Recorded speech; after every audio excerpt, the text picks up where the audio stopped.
E aí, galerinha, beleza? E hoje eu tô aqui pra trazer um escândalo que muita gente me pediu pra fazer um vídeo. Vocês vão perder a fé na SM, porque eles foram muito cuzões com os membros chineses. E eu também vou falar do Lei. Ele também tá no grupo, só que ele tá em hiatus já há um bom tempo, então eu quero explicar melhor a situação dele. Porque muita gente que conhece o grupo agora não entende o porquê ele não tá promovendo com os outros membros. E eu também vou explicar a situação dele, e também eu vou explicar todos os processos judiciais que os membros fizeram contra a SM. Então, bora começar!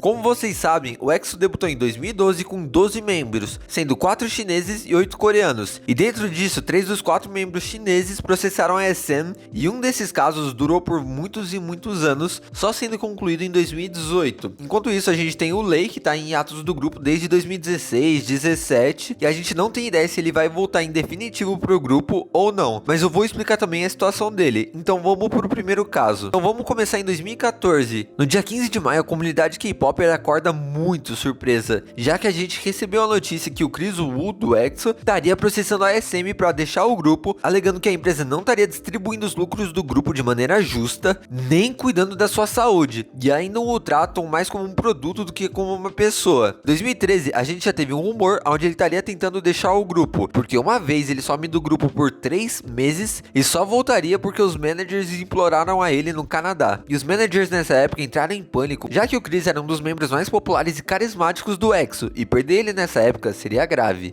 Em relação à saúde dele, a SM também não cuidava de maneira justa, tanto que depois um site chinês chamado Sina, que é tipo um dispatch deles, soltou os arquivos médicos do idol, onde provava que ele tinha uma condição chamada miocardite, e já foi reportado muitas vezes ele visitando o hospital para tratar disso, e a SM não dava o tratamento adequado ao idol. Nessa época, tal como era muito amigo do Chris, ele se sentiu meio traído, e postou um texto no Instagram falando que o Chris escondeu isso intencionalmente de todos os membros do grupo, botando eles numa saia justa. O conteúdo desse texto estava longe de ser respeitoso com o Chris, e ele foi excluído alguns meses depois, onde ele mostraria um arrependimento de ter postado isso. Enfim, seguindo o Chris, em outubro, o segundo membro, o Luhan, o nosso menino da flautinha, processa a SM alegando as mesmas coisas, e ele ainda adiciona falando que ele era tratado de maneira diferente dos outros membros coreanos, e que o EXO-M era muito menos promovido que o EXO-K, e que a empresa não fornecia um auxílio financeiro ao grupo, levando ao grupo muito mais dificuldades financeiras. Em 2015, então, o Tal começa suas atividades promocionais com o EXO e seus shows individuais. Ele apareceu em programas de variedade na Coreia e na China nesse tempo. Em meio a todas essas participações, o Tal começou a sofrer muitas lesões, começando quando ele participa do Isaac, aquelas Olimpíadas de Idols, em 2013, onde ele sofre uma lesão depois de uma competição de salto em altura. E mais tarde, em 2014, ele sofre outra lesão no pé durante as filmagens de Laws of the Jungle. Em 2015, de novo, ele pode pedir uma música no Globo Esporte porque ele sofre uma lesão no calcanhar ao participar daquela Copa do Mundo de futsal dos Idols, e isso acendeu uma luz vermelha na cabeça dos fãs, que acharam que isso poderia significar a partida do idol do grupo se a SM não soubesse tratar dessa situação. Então, passados 2 meses, em abril de 2015, o EXO lança Call Me Baby. Pouco depois do lançamento, a gente pôde ver que o Tal não estava mais se apresentando ao vivo, então sai a notícia que ele estaria processando a SM com o propósito de terminar o seu contrato, alegando que a empresa estava prejudicando sua saúde, já que estava fazendo ele performar e treinar mesmo com essa lesão no calcanhar. A gente pode até achar imagens dele saindo de cadeira de rodas do hospital e tudo isso. Como ele não podia se pronunciar livremente, quem fez isso foi o seu pai, que postou uma carta através daquele site Weibo, que é aquele site ultra popular chinês, expressando as preocupações por seu filho e ainda fala sobre a sua saída do grupo. No dia seguinte ao envio da carta, a SM divulgou um comunicado oficial falando que eles estavam negociando com o Tal e o seu pai. Mais tarde, o Tal admite que eles não chegaram a um acordo, e então a SM entra com uma ação. Alguns dias depois desse último julgamento, a SM solta uma nota falando que vai responder a essas ações na China e na Coreia, preparando seus representantes legais nos 2 países, então abre um processo contra os 3 separadamente, alegando que os 3 estavam se promovendo individualmente sem o consentimento da SM, e assim quebrando o contrato, e esse foi só o início da batalha legal deles. Em 2016, a SM vence sua ação contra o Tal por não pagar a empresa após sua partida. O Tal foi condenado a reembolsar a SM e também os juros pelo atraso no pagamento. Mais tarde, naquele ano ainda, o Luhan, o Chris e a SM chegam ao acordo. Os 2 idols manteriam seu contrato com a SM até 2022 e as suas agências chinesas compartilhariam os lucros relacionados com a SM. Em 2017, a gente teve 2 julgamentos do Tal tentando se livrar do contrato da SM, o primeiro sendo em abril e o segundo em outubro, alegando que a empresa violou seus direitos básicos, mas o júri determina que a SM prosseguiu com todos os procedimentos legais e que não havia crime na ocasião. Então ele apela para uma terceira vez e seria julgado na Suprema Corte da Coreia em março de 2018. Mas antes, em fevereiro de 2018, na China, a SM entra com uma ação contra o Tal por suas atividades individuais. Embora o tribunal chinês tenha decidido em favor do Tal, foi esclarecido no veredito que essa ação ganha estaria relacionada ao álbum do Tal, não infringiu os direitos relacionados ao seu contrato com a SM, portanto isso não tinha nada a ver com o cancelamento do seu contrato na SM, apenas falava que ele não fez nada ilegal em relação a esse álbum. Então em março de 2018 temos o prosseguimento final do caso do Tal na Suprema Corte da Coreia, e foi decidido que o contrato do Tal com a empresa ainda era válido. Isso significa que o Tal precisa prosseguir com o seu contrato até que ele termine definitivamente em 2022. Embora o Lei não tenha processado nem deixado o EXO em definitivo,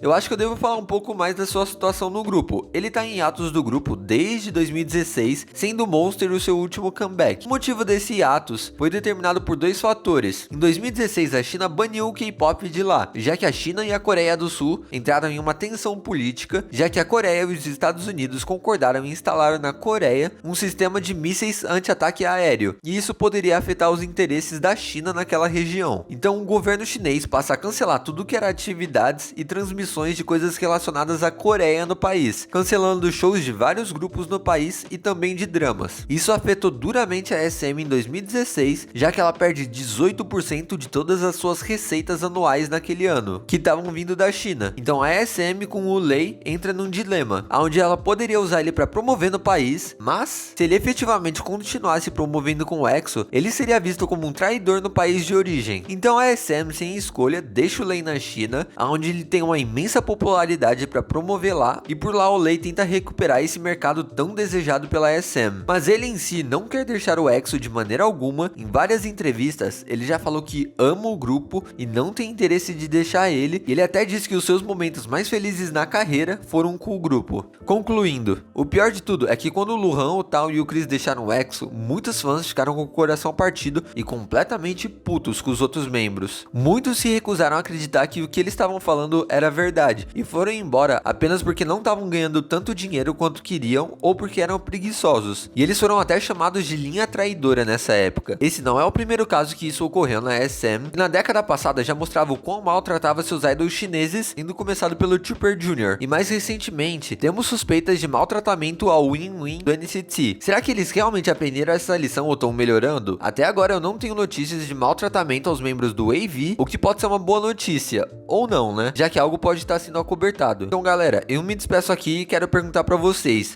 acham que a SM melhorou no tratamento dos seus idols estrangeiros? Comenta aqui embaixo que eu vou adorar responder, galera. Então é isso, mais uma vez, muito obrigado, valeu e tchau!